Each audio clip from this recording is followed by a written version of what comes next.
నాణ్యత ప్రమాణాలు పాటించని అనుమతి లేని పుట్టగొడుగుల్లా వెలిసిన ప్రైవేటు వాటర్ ప్లాంట్ను సీజ్ చేయాలని జనగామ పట్టణానికి మంచినీటి సప్లై చేయడం కోసం చీటకోడు రిజర్వాయర్ వద్ద నిర్మించిన ఫిల్టర్ బెడ్ను ఆధునీకరించాలని municipal chairman Pokala Jamuna Lingaiah, municipal commissioner Koteswararao నిర్లక్ష్యం విడినాడి జనగామ పట్టణ ప్రజలకు సురక్షితమైన మంచినీటిని అందించడం కోసం చర్యలు చేపట్టాలని, లేకుంటే సిపిఎం ఆధ్వర్యంలో మున్సిపల్ కార్యాలయాన్ని అధికారులను దిగ్బంధిస్తామని సిపిఎం జనగామ జిల్లా కమిటీ సభ్యులు బూడిది గోపి, పట్టణ కార్యదర్శి జోగు ప్రకాష్ తో పాటుగా పలువురు నాయకులు డిమాండ్ చేశారు.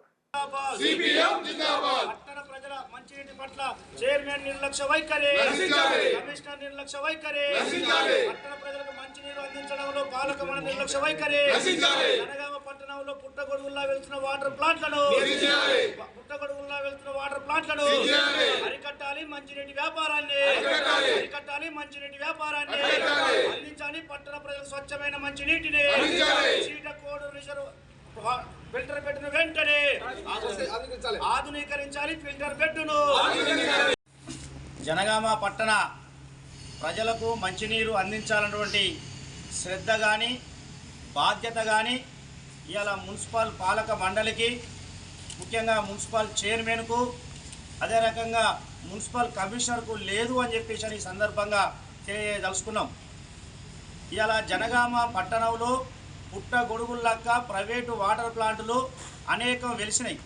ఏ ఒక్క వాటర్ ప్లాంట్ కూడా ఇవాళ నాణ్యతా ప్రమాణాలు పాటిస్తున్నటువంటి పరిస్థితి లేదు. ఐఎస్ఐ మార్కు లేదు. అంతేకాకుండా ముఖ్యంగా టీడీఎస్ పాటించాలి.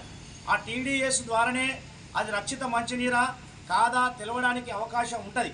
ఇవాళ టీడీఎస్ ఏ ఒక్క వాటర్ ప్లాంట్ కూడా పాటించడం లేదు. అట్లనే ఆ యంత్రం లేదు. ఇవాళ జనగామ పట్టణానికి మంచినీటి సమస్య పరిష్కారం కోసం చీటకోడు రిజర్వాయర్లో ఏర్పాటు చేసినటువంటి ఫిల్టర్ బెడ్ ఏదైతే ఉందో అది ఇవాళ ఆలనా పాలన లేకుండా ఇవాళ యంత్రాలన్నీ కూడా ఖరాబ్ అయిపోయినాయి. క్లోరినేషన్ విధానం కరెక్ట్గా లేదు.